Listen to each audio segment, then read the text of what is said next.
أعوذ بالله من الشيطان الرجيم. بسم الله الرحمن الرحيم. والذين ينفقون أموالهم رئاء الناس ولا يؤمنون بالله ولا باليوم الآخر ومن يكن الشيطان له قرينا فساء قرينا. صدق اللہ العظیم. ترجمہ کنز ایمان. اور وہ جو اپنے مال لوگوں کے دکھاوے کو خرچتے ہیں اور ایمان نہیں لاتے اللہ اور نہ قیامت پر، اور جس کا مصاحب شیطان ہو تو کتنا برا مصاحب ہے. تفسیر سیرۃ الجنان. والذین ينفقون اموالهم رئاء الناس، اور وہ لوگ جو اپنے مال لوگوں کے دکھاوے کے لیے خرچ کرتے ہیں. بخل کی برائی بیان فرمانے کے بعد اب ان لوگوں کے بارے میں بتایا جا رہا ہے کہ جو محض دکھاوے اور شہرت کے لیے مال خرچ کرتے ہیں اور اللہ عز و جل کی رضا کا حصول ان کا مقصد نہیں ہوتا. یہ بھی اسی حکم میں داخل ہیں جو اوپر گزرا. ریاکاری کی مذمت. اس سے ان لوگوں کو عبرت پکڑنی چاہیے کہ جو نیک کاموں میں لاکھوں روپے خرچ کرتے ہیں لیکن مقصد صرف واہ واہ کروانا ہوتا ہے. بکثرت خیرات کرتے ہیں لیکن ساتھ ہی یہ شرط رکھتے ہیں کہ اخبار میں خبر اور تصویر ضرور آنی چاہیے. اسی لیے شادیوں کی فضول رسومات میں لاکھوں روپے اڑا دینے والے بھی عبرت حاصل کر، جو صرف اس لیے رسمیں کرتے ہیں کہ اگر یہ رسمیں بھرپور انداز میں نہ کی گئی تو لوگ کیا کہیں گے، فلاں نے اتنا خرچ کیا تھا میں کیوں پیچھے رہوں وغیرہ. حضرت محمود بن لبید رضی اللہ تعالی عنہ سے روایت ہے، تاجدار رسالت صلی اللہ تعالی علیہ وآلہ وسلم نے ارشاد فرمایا، مجھے تم پر سب سے زیادہ شرک اصغر یعنی دکھاوے میں مبتلا ہونے کا خوف ہے. اللہ تعالیٰ قیامت کے دن کچھ لوگوں کو ان کے حساب کے وقت ارشاد فرمائے گا کہ ان لوگوں کے پاس جاؤ جن کے لیے دنیا میں تم دکھاوا کرتے تھے اور دیکھو کیا تم ان کے پاس کوئی جزا پاتے ہو. حضرت عبداللہ بن عباس رضی اللہ تعالی عنہما سے روایت ہے، رسول اکرم صلی اللہ تعالی علیہ وآلہ وسلم نے ارشاد فرمایا، بے شک جہنم میں ایک وادی ہے جس سے جہنم روزانہ 400 مرتبہ پناہ مانگتی ہے. اللہ تعالی نے یہ وادی امت محمدیہ کے ان ریاکاروں کے لیے تیار کی ہے جو قرآن پاک کے حافظ، راہ خدا میں صدقہ کرنے والے، اللہ تعالی کے گھر کے حاجی اور راہ خدا عز و جل میں نکلنے والے ہوں گے، لیکن یہ سارے کام صرف ریاکاری کے لیے کر رہے ہوں گے. یکون الشیطان لہ قرین، اور جس کا ساتھی شیطان بن جائے دنیا میں شیطان کا ساتھی اس طرح ہوگا کہ وہ شیطانی کام کر کے اسے خوش کرے، کیونکہ جو شیطان کو خوش کرتا ہے شیطان اس کے ساتھ رہتا ہے حتیٰ کہ کھانے پینے، رات بسر کرنے اور دیگر کئی معاملات میں شریک ہو جاتا ہے. اسی لیے یہ حکم ہے کہ ہر جائز کام بسم اللہ پڑھ کر شروع کیا جائے تاکہ شیطان کے لیے روک ہو، اور آخرت میں شیطان کا ساتھی ہونا یوں ہوگا کہ وہ ایک شیطان کے ساتھ آتشی زنجیروں میں جکڑا ہوا ہوگا. یہ وعید خاص گناہوں کے ذریعے شیطان کا ساتھی بننے والے کے بارے میں، اور جس کا ساتھی شیطان ہو اپنے انجام پر خود ہی غور کر لے کہ کیسا ہوگا. شیطان کے بہکانے کے انداز. شیطان مختلف انداز سے انسان کو بہکانے اور اللہ تعالیٰ کی عبادت و فرمانبرداری کرنے سے روکتا ہے. جیسے شیطان پہلے انسان کو اللہ تعالیٰ کی اطاعت و عبادت سے روکتا ہے. اگر اللہ تعالیٰ انسان کو شیطان سے محفوظ کر لیتا ہے تو انسان شیطان کو یہ کہہ کر دور کر دیتا ہے کہ مجھے اللہ تعالیٰ کی اطاعت و عبادت کی بہت سخت ضرورت ہے، کیونکہ مجھے اس دار فانی سے آخرت کے لیے توشہ اور زاد راہ تیار کرنا بہت ضروری ہے. اس کے بغیر آخرت کا سفر ممکن نہیں.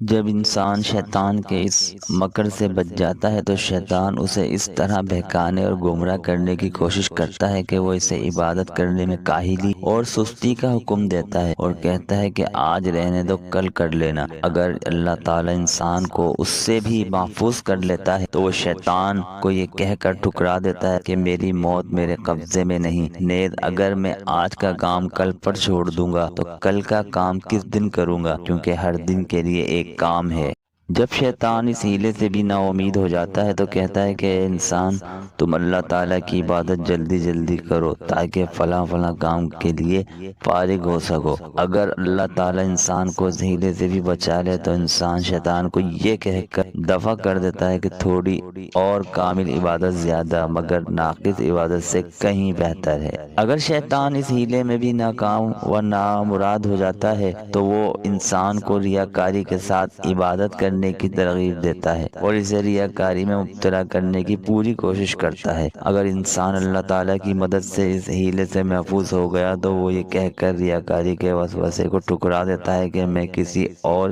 کی نمائش دکھاوے کے لیے عبادت کیوں کروں؟ کیا اللہ تعالیٰ کا دیکھ لینا میرے لیے کافی نہیں؟ جب شیطان اپنے اس ہتھکنڈے سے بھی ناکام ہو جاتا ہے تو وہ انسان کو خود پسندی میں مبتلا کرنے کی کوشش کرتا ہے اور کہتا ہے تم نے کتنا عمدہ کام کیا ہے اور تم کتنی زیادہ شب بیداری کی۔ اگر انسان اللہ تعالیٰ کے فضل و کرم سے اس بار بھی محفوظ رہا اور خود پسندی میں مبتلا ہونے سے بچ گیا تو وہ شیطان کے اس وسوسے کو یہ کہہ کر رد کر دیتا ہے کہ مجھ میں کوئی خوبی اور بزرگی نہیں، یہ تو سب اللہ تعالیٰ کا احسان عظیم ہے کہ اس نے مجھ جیسے گناہگار کو خاص توفیق عطا فرمائی، اور یہ بھی اسی کا فضل و کرم ہے کہ اس نے میری حقیر ناقص عبادت کو شرف قبولیت عطا فرمایا۔ اگر اس کا فضل و کرم شامل حال نہ ہوتا تو میرے گناہوں کے مقابلے میں میری ان عبادتوں کی حیثیت ہی کیا تھی؟ جب لعین شیطان ان تمام تدبیروں سے ناکام ہو جاتا ہے تو پھر یہ حربہ استعمال کرتا ہے جو سب سے زیادہ خطرناک ہے، اور شیطان کے اس حربے سے بہت عقل مند اور ہوشیار دل شخص کے علاوہ کوئی اور نہیں بچ سکتا۔ چنانچہ شیطان کہتا ہے کہ اے نیک بخت انسان، تم لوگوں سے چھپ چھپ کر نیکیاں کرنے میں کوشاں ہو اور اللہ تعالیٰ تمہاری ان نیکیوں کو عنقریب تمام لوگوں میں مشہور کر دے گا، تو لوگ تمہیں اللہ تعالیٰ کا مقرب بندہ کہہ کر یاد کریں گے۔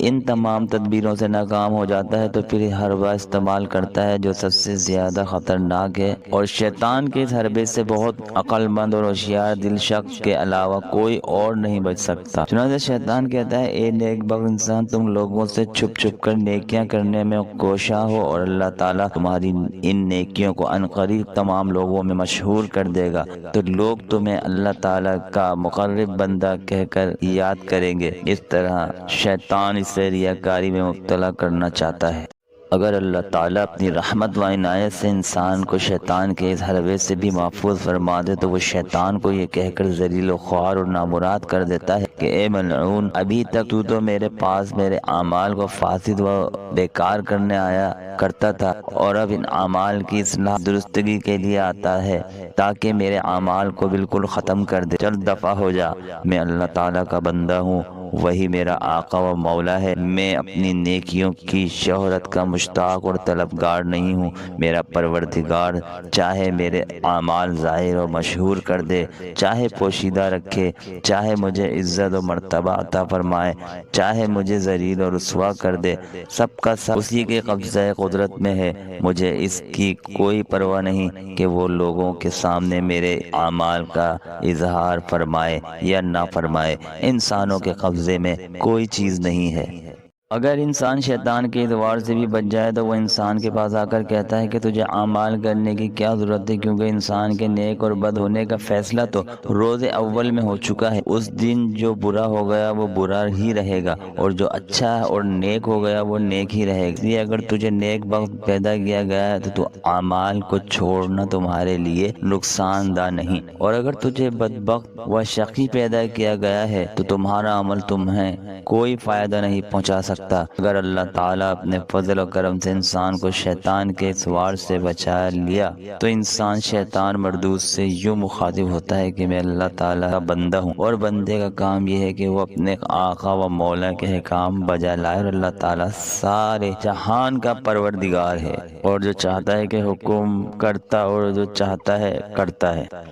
یقیناً اعمال میرے لیے فائدہ مند ہیں، کسی صورت میں بھی نقصان دہ نہیں ہو سکتے، کیونکہ اگر میں اللہ تعالیٰ کے علم میں نیک بخت ہوں تو اللہ تعالیٰ کی بارگاہ میں زیادہ ثواب کا محتاج ہوں، اور اگر خدا نہ خواستہ علم الہی میں میرا نام بد بختوں میں ہے تو بھی عبادت کرنے سے اپنے آپ پر ملامت تو نہیں کروں گا کہ اللہ تعالیٰ مجھے اطاعت و عبادت کرنے پر سزا نہ دے گا، اور کم از کم اتنا ضرور ہے کہ نافرمان ہو کر دوزخ میں جانے سے فرما بردار ہو کر دوزخ میں جانا بہتر ہے۔ اور پھر یہ کہ سب محض احتمالات ہیں، ورنہ اس کا وعدہ بالکل حق ہے اور اس کا فرمان بالکل سچ ہے، اور اللہ تعالیٰ نے اطاعت و عبادت پر ثواب عطا فرمانے کا بے شمار مقامات پر وعدہ فرمایا ہے۔ تو جو شخص اللہ تعالیٰ کی بارگاہ میں ایمان اور اطاعت کے ساتھ حاضر ہوگا وہ ہرگز جہنم میں داخل نہ ہوگا، بلکہ اللہ تعالیٰ کے فضل و کرم اور اس کے سچے و مقدس وعدے کی وجہ سے جنت میں جائے گا۔ لہذا اے لوگوں، خواب غفلت سے بیدار ہو جاؤ،